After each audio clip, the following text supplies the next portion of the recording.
The sky turned purple that morning. Commander Alan Wright stood at the window of Earth Space Command and watched as thousands of crystal ships appeared above the planet. They came without warning. Their ships looked like giant diamonds catching the sunlight and breaking it into colors that hurt the eyes. "Sir, we're getting signals from all over the system," said Officer Sam Davis. His voice shook. "The moon base is gone, Mars colony too. They just disappeared." Alan's face stayed calm, but his hands gripped the edge of the console until his knuckles turned white. Humanity had known they weren't alone in the universe for decades. They had made contact with 3 other species. All had been friendly. All had been at similar tech levels to Earth. None had prepared them for this. "Get me the president," Alan said. But the screens were already filling with static. "Communications are down, sir. They're jamming everything." Through the window, Alan watched Earth's defense platforms firing. The energy beams seemed powerful, but they bounced off the alien ships like water off a duck. The alien ships didn't fire back immediately. They just moved into position, surrounding Earth like a net. "They're toying with us," Alan whispered. Across the planet, in a hidden facility deep beneath the Rocky Mountains, Susan Miller fought to stay calm. She had worked 10 years on Project Defiance, building humanity's first faster-than-light ship. It wasn't ready. The drive was experimental. The weapons were untested, but now it was humanity's only hope. "We need more time," Susan told General Joe Carter. "The drive could tear itself apart if we try to use it now." The general's face was grim. "Time is the one thing we don't have, Dr. Miller. Look." He pointed to a screen showing live satellite feed. The crystal ships had started firing. Cities vanished under beams of light that cut through buildings like they were made of paper. Not destroying everything, just clearing spaces like a gardener making room for new plants. "They're not killing everyone," the general said. "They're making space for themselves, taking what they want and removing what they don't need." Susan felt sick. "How long do we have?" "Hours. Maybe less." The general handed her a folder. "These are your orders directly from what's left of the government. You're to take Defiance and a skeleton crew and leave Earth immediately." Susan stared at him. "Leave? You want us to run away?" "We want some part of humanity to survive," the general said firmly. "Find help. Find allies. Find a weakness. But you can't do that if you stay here and die with the rest of us." Alarms blared through the facility. "They've found us," the general said. "Go, now." Across the world, humanity fought back with everything they had. Fighter jets, tanks, even hunting rifles. None of it mattered. The aliens, who called themselves the Zelnar in the few communications they bothered to send, had technology thousands of years beyond Earth's. Command centers fell one by one. Alan Wright ordered his people to evacuate just before Space Command was hit. He led a group of survivors through underground tunnels, heading for the nearest shelter. That's when he received the emergency transmission about Project Defiance. "An experimental FTL ship?" he asked the soldier who brought him the message. "Why am I just hearing about this now?" "Need to know basis, sir," the soldier explained. "They need military personnel for the crew. You're the highest-ranking officer we can still contact." Alan looked around at the frightened civilians in the shelter. He had sworn to protect them. Leaving felt like betrayal. But staying meant certain death, not just for him, but for the human race. "Get me transport to the Rocky Mountain facility," he ordered. Susan had 12 people on her crew. List, scientists and engineers mostly, with a few military pilots. When Commander Alan Wright arrived with 3 more soldiers, she almost refused to let them board. "We have limited supplies," she argued. "Every extra person reduces our survival time." "You have no one who knows combat tactics," Alan replied calmly. "No one who can help you fight back. You're planning to run forever. I'm offering another option." Above them, they could hear explosions as the facility's outer defenses fell. "We launch in 5 minutes, Susan said finally. "With or without you." The Defiance wasn't beautiful. It looked half-finished because it was. Exposed wiring ran along corridors. Some sections had no gravity. The FTL drive took up nearly half the ship. a massive tangle of technology that even Susan didn't fully understand. "Will it work?" Alan asked as they strapped in for launch. Susan didn't answer immediately. Her eyes were on the screens showing the surface above. The mountains were crawling with Zelnar troops. They moved strangely, like insects, their bodies covered in the same crystal-like material as their ships. "It has to work," she said finally. The launch tunnel was designed to hide their energy signature. The Defiance shot out of the mountainside like a bullet from a gun, accelerating so hard that everyone blacked out for a few seconds. When Alan came to, Earth was already a small blue ball behind them. "Did they see us?" he asked. Officer Lisa Green checked the sensors. "They're not following. I think we made it." But Susan wasn't celebrating. On the main screen, they all watched as more Zelnar ships arrived. Hundreds of them, then thousands, surrounding Earth like hungry wolves. "They've conquered 1,000 worlds before ours," Susan said quietly. That's what their messages said. 1,000 worlds, all now serving the Zelnar Empire. Alan came to stand beside her. "And did those messages say if anyone ever fought back successfully?" "No." "Then we'll be the first." Alan turned to address the small crew. "I know the plan was to run, to hide, to survive. But I'm proposing something else. We learn everything we can about these Zelnar. We find their weakness. And then we come back." Susan looked at him like he was crazy. 15 people, against an empire that conquers galaxies? Alan smiled for the first time since the invasion began. Sometimes the smallest stone brings down the giant. As the Defiance activated its experimental drive and vanished into the depths of space, no one, not the desperate humans left on Earth, not the conquering Zelnar, and not even the crew themselves, could have imagined that this single ship would one day bring an entire empire to its knees. 6 months passed since Earth fell. The Defiance drifted at the edge of a small star system far from home. The 15 crew members had settled into new roles. They were no longer just scientists and soldiers. They were survivors, spies, and the last free humans they knew of. Susan spent most of her time with the ship's drive. The experimental technology still wasn't stable. Sometimes it worked perfectly.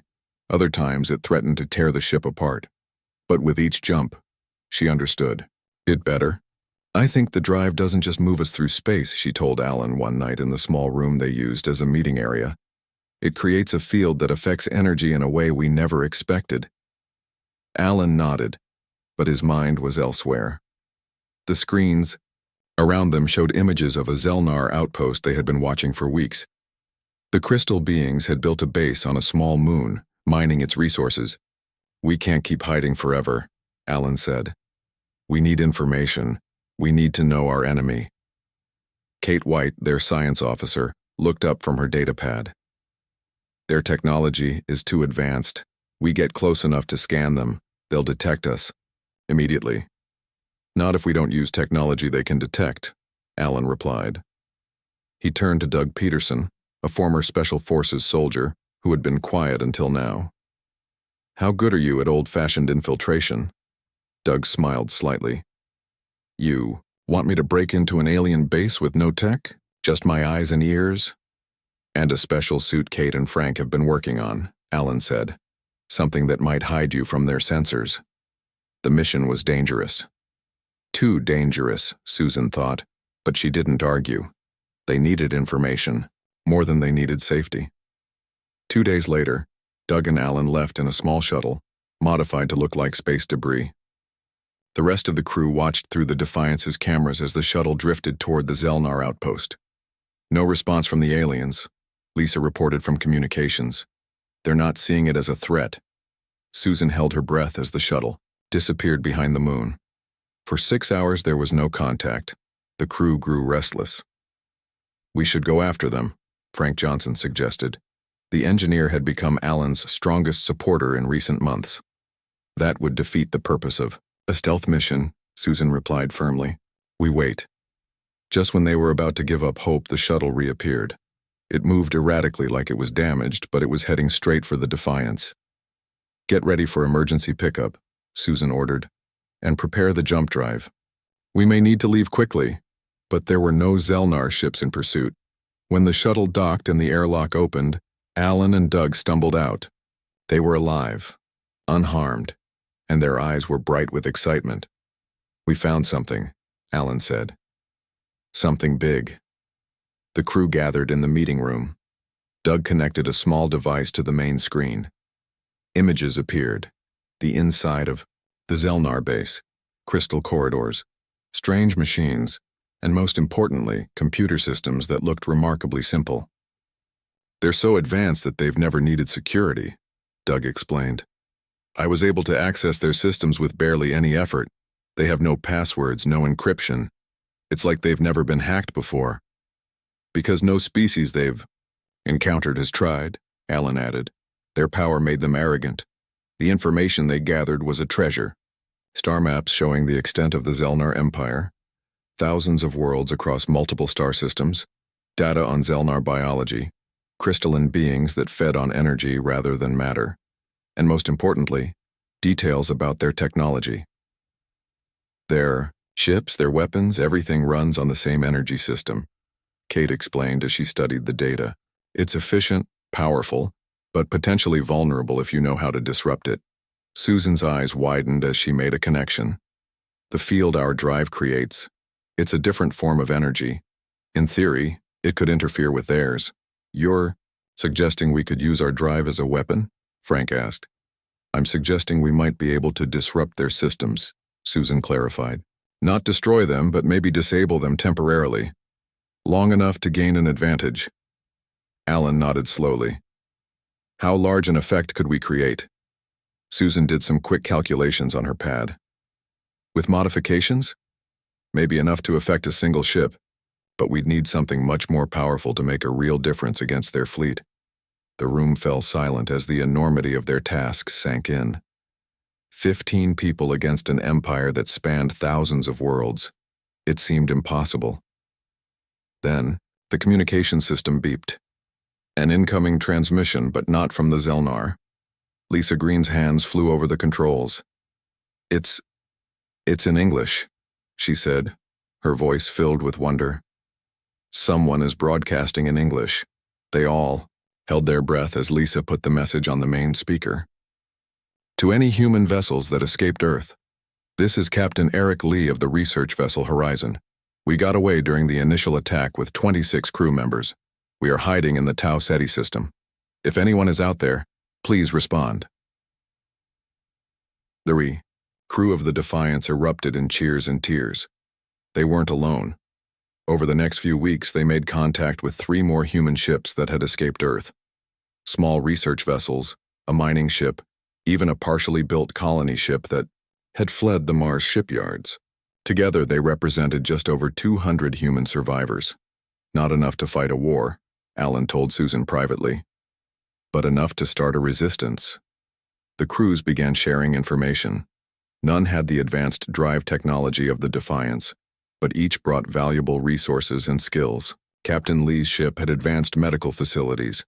The mining vessel had equipment that could extract and process raw materials from asteroids. The colony ship had space for everyone to gather. Most importantly, they brought news. Earth wasn't completely lost. The Zelnar hadn't killed all humans. Instead, they kept some alive in what they called preservation zones.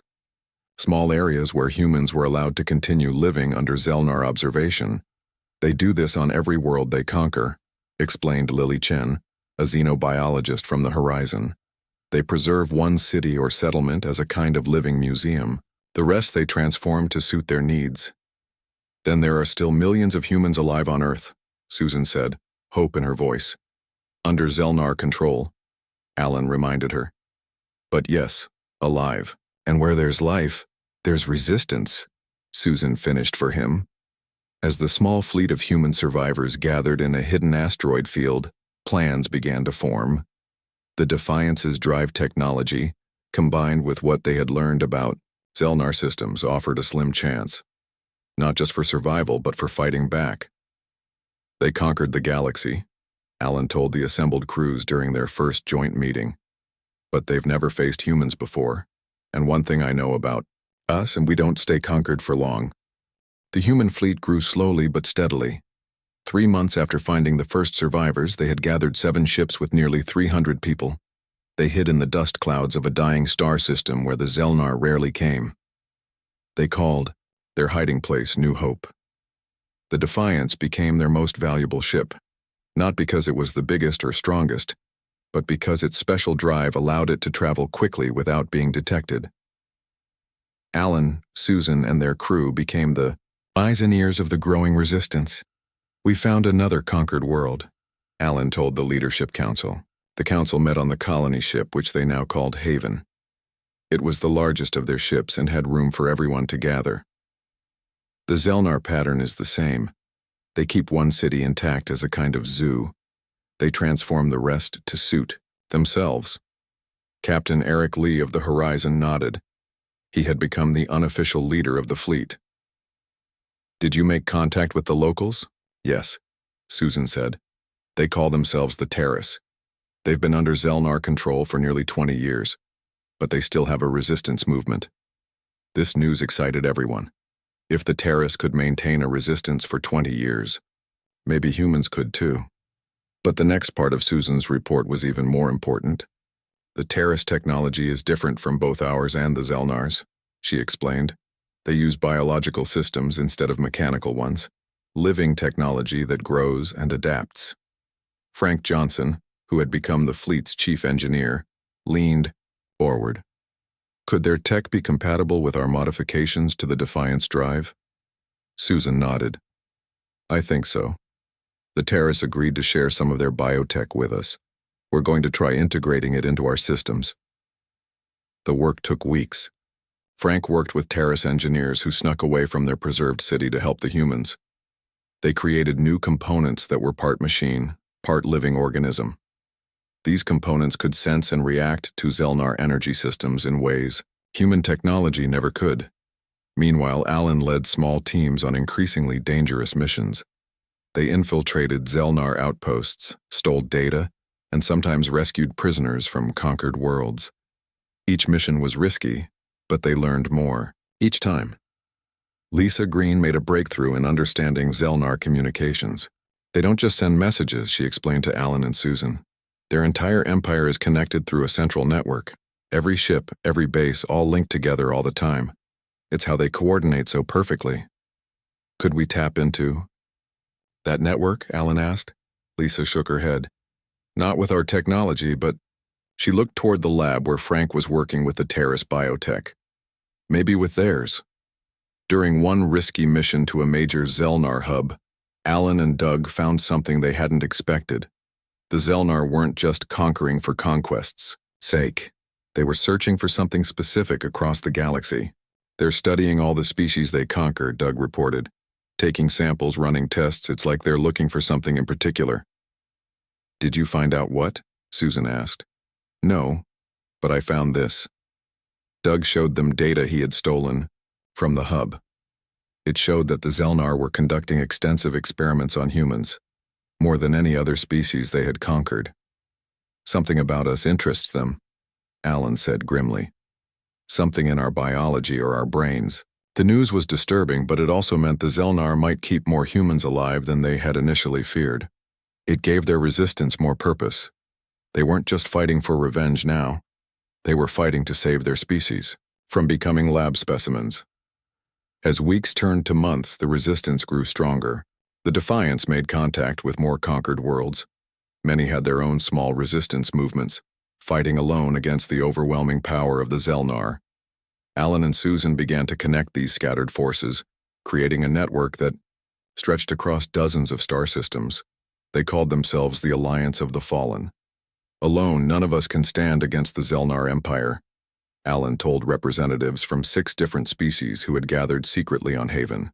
"But together, sharing knowledge and resources, we might have a chance." The Vashni, a species whose world had fallen 50 years ago, offered the most valuable help. Their biological technology was even more advanced than the Taris's. With their help, Frank and Susan made a major breakthrough with the Defiance's drive system. "We can use the drive to create a disruption field," Susan explained to the council.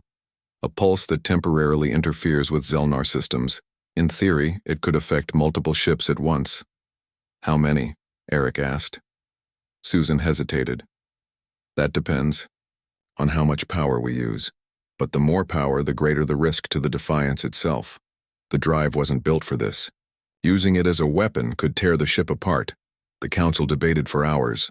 The risk was enormous, but so was the potential reward. Finally, they agreed to test the modified drive on a small scale during their next mission.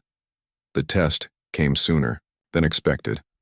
While scouting a Zelnar mining operation, the Defiance was spotted by a patrol ship. As the crystal vessel approached, Susan activated the modified drive. The pulse was invisible, but powerful. The Zelnar ship suddenly stopped moving. Its lights flickered and went dark. For nearly 10 minutes, it drifted helplessly in space. It worked, Frank shouted. Their systems are completely disrupted. But the success came at a cost. The Defiance's own systems struggled. The drive overheated. Warning lights flashed across all control panels. We need to shut it down, Susan said urgently. The drive can't handle this level of power for long. As soon as they deactivated the pulse, the Zelnar ship began to recover. The Defiance jumped away before it could pursue them, but the point was proven. They had found a weapon that could work against the seemingly invincible enemy. When they returned to New Hope, the news spread quickly through the fleet. For the first time since Earth fell, people began to believe they might actually win this fight. But Lisa's latest intelligence gathering brought sobering news. The Zelnar were accelerating their experiments on humans. They had begun moving large numbers of Earth's population to their homeworld for more intensive study. We don't have much time, Alan told the council. If we're going to strike, it needs to be soon. The council decided to take their biggest risk yet. They would attempt to locate the Zelnar homeworld and the central control network that coordinated their entire empire. If they could disrupt that network even temporarily, the perfectly synchronized Zelnar fleet would fall into chaos. The mission would require the Defiance to travel deeper into Zelnar territory than ever before. The danger was extreme. But no, one on the crew hesitated when Alan asked for volunteers. This is what we've been preparing for, Susan told him privately. Ever since we left Earth. This is our chance to make a difference. Alan nodded. One ship against an empire. The odds are terrible, Susan smiled slightly. I've never been good at math anyway. The search for the Zelnar homeworld was dangerous. The Defiance had to travel deeper into enemy territory than ever before. Each jump brought them closer to discovery and possible destruction. But they had no choice. Alan gathered the crew in the main room. 15 faces looked back at him, tired but determined. These people had become more than colleagues. They were family now. This mission might be one way, Alan said simply. Our goal is to find the Zelnar homeworld and their central control network. If we can disrupt it even for a short time, the Alliance can strike multiple targets across Zelnar space. No one spoke, but no one looked away either. Susan has modified the drive with Vashni Biotech, Alan continued. It should create a disruption field stronger than anything we've tested before. But the stress on our systems will be extreme. We may not be able to jump away afterward. Susan stepped forward. The modifications are untested at this scale. We're pushing the drive far beyond its design limits. There's a good chance it will burn out completely after we use it. The room was silent for a moment. Then Doug spoke up from the back. So we'll be stuck in enemy territory with no way home. He shrugged.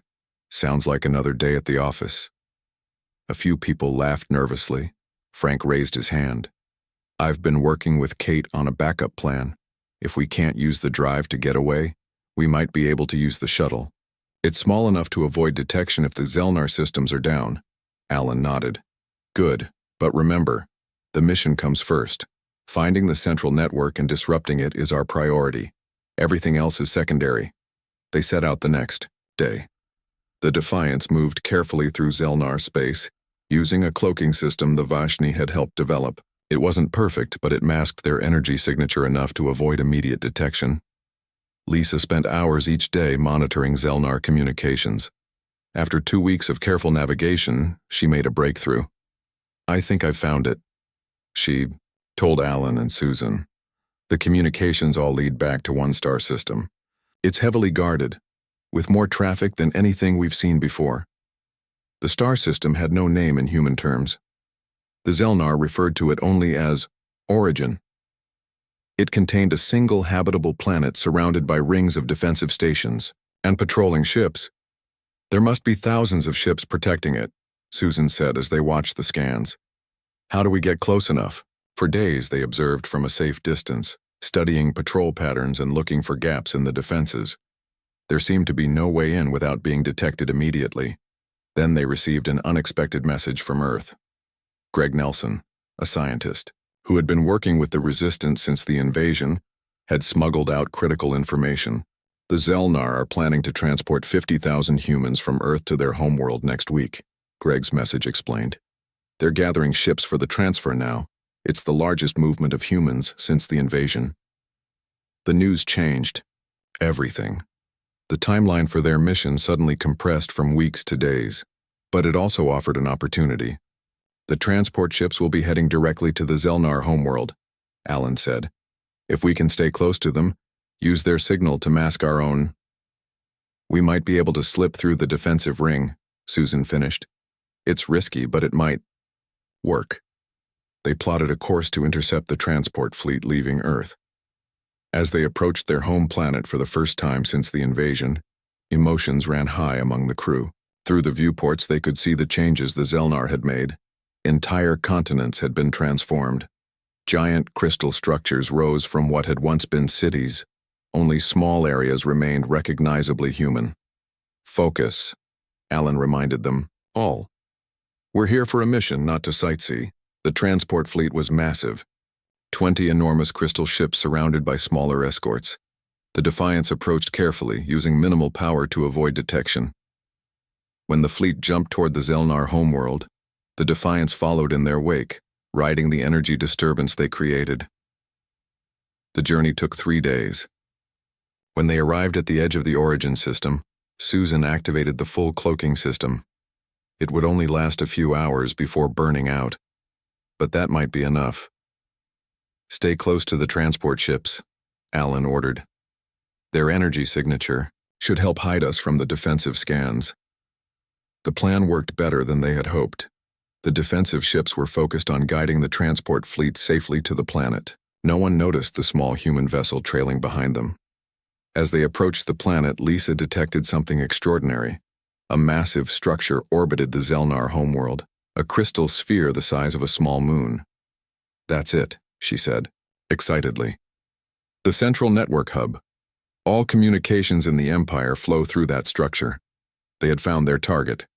Now came the hard part, getting close enough to use the disruption field without being detected. Alan, Doug, and Lisa prepared for a more direct approach. They would take the shuttle, enhanced with Vashni cloaking technology, to the central hub. Meanwhile, the Defiance would move into position to activate the disruption field when given the signal. "Once we're inside," Alan explained to Susan, "we'll plant this."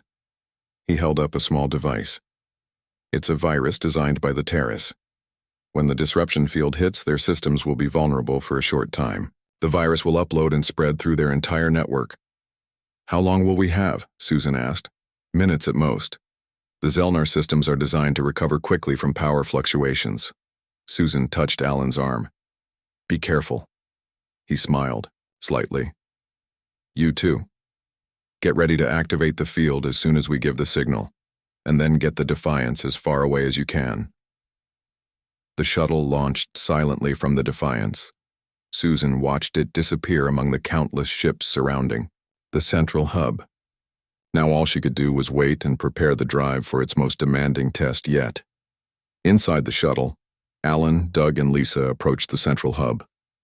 The Vashni cloaking technology worked perfectly. No alarms sounded. No ships moved to intercept them.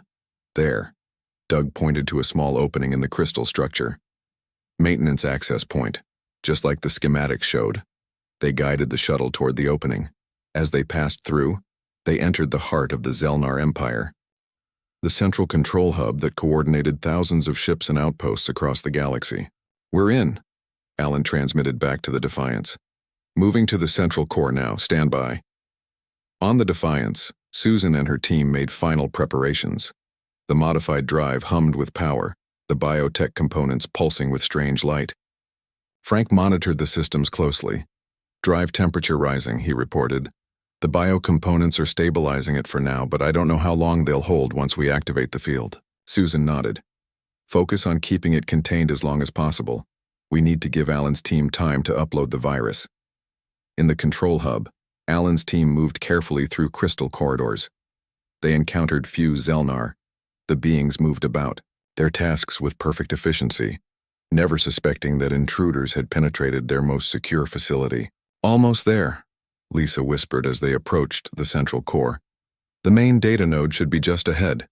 A massive crystal column rose from floor to ceiling in the central chamber. Energy pulsed through it in waves of light, carrying commands and information to every corner of the Zelnar Empire. "This is it," Alan said. "The heart of their network." He took out the Terrace virus device and moved toward the column. "Defiance, we're in position. Prepare to activate the disruption field." "On my mark." On the Defiance, Susan took a deep breath. "Alan's team is in position. Everyone prepare for disruption field activation. This is what we've been working toward." She looked around at the crew on the bridge. Frank watched the drive systems, his face tense. Kate monitored the biotech components that had been integrated into their systems. Everyone knew what was at stake. "Activating in 3, 2, 1. Susan pressed her hand against the control panel. The experimental drive flared to life. Energy unlike anything they had ever generated before surged through the ship. The Defiance shuddered. Warning lights flashed across every console. "Drive temperature critical," Frank shouted over the noise. "The biocomponents are struggling to contain the energy." Susan ignored the warnings. "Maintain field strength. Alan needs time." Outside the ship, the disruption pulse expanded in all directions, invisible but powerful. It washed over the nearest Zelnar ships first. Their perfect crystal formations suddenly flickered. Ships that had been moving in precise patterns began to drift. Lights dimmed and went out. "It's working," Kate said, her voice filled with wonder. "Their systems are going offline." In the central hub, Alan felt the moment the pulse hit. The massive crystal column in front of him dimmed slightly. The perfect rhythm of energy flowing through it faltered. "Now," he told Doug and Lisa. He pressed the Terrace virus device against the column. It adhered instantly, melding with the crystal surface. For a moment, nothing happened. Then the device began to glow. Lines of energy, different from the Zelnar patterns, spread through the column like cracks in ice. "Virus uploading," Lisa confirmed, watching the readings on her small scanner. "Zelnar systems are vulnerable. Their security protocols are down." Around them, alarms began to sound. The few Zelnar in the central chamber moved erratically, their crystalline forms pulsing with chaotic light. "They know something's wrong," Doug said, drawing his weapon. "How much longer?" 30 seconds to complete upload, Lisa replied. It was the longest 30 seconds of their lives. The virus spread rapidly through the Zelnar network, carried by the same connections that made their empire so powerful. It reached outward to ships, bases, and outposts across thousands of worlds. "Upload complete," Lisa finally announced. "The virus is in their system. It's spreading." "Back to the shuttle," Alan ordered. "Move!" They ran through corridors that were now filled with confused Zelnar. The crystalline beings moved without their usual coordination, bumping into walls and each other. Outside, in space around the Zelnar homeworld, chaos erupted. Ships lost contact with each other. Some fired weapons randomly. Others shut down completely, drifting powerless. On the Defiance, systems were failing. The strain of maintaining the disruption field was too much for the experimental drive. "Hull, breach on deck 3, Kate reported. "Emergency seals activated. Drive temperature beyond critical," Frank added. "The biocomponents are breaking down. We can't maintain the field much longer." Susan watched the screens showing the spreading effect of their disruption. It had already reached farther than they had hoped. Zelnar ships across the entire system were affected. Has Alan's team made it back to the shuttle? She asked Lisa's replacement at communications. No signal yet, the young officer replied. There's too much interference from the disruption field. Susan faced an impossible choice. Maintain the field to give Alan's team more time to escape or shut it down to save the Defiance and its crew. Before she could decide, the main drive console exploded in a shower of sparks. Frank was thrown backward by the blast. Drive failure, Kate shouted. The field is collapsing on its own.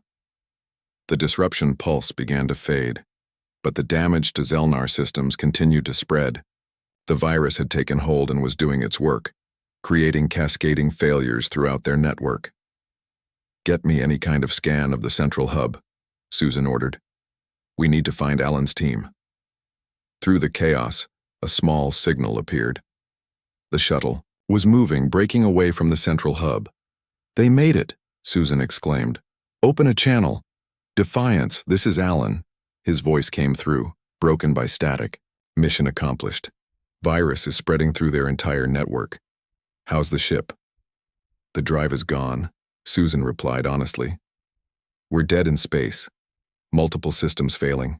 We can't jump. Hang on, Alan said. We're coming to you. The shuttle approached the Defiance through a field of drifting, disabled Zelnar ships. As it docked, Alan, Doug, and Lisa rushed onto the bridge.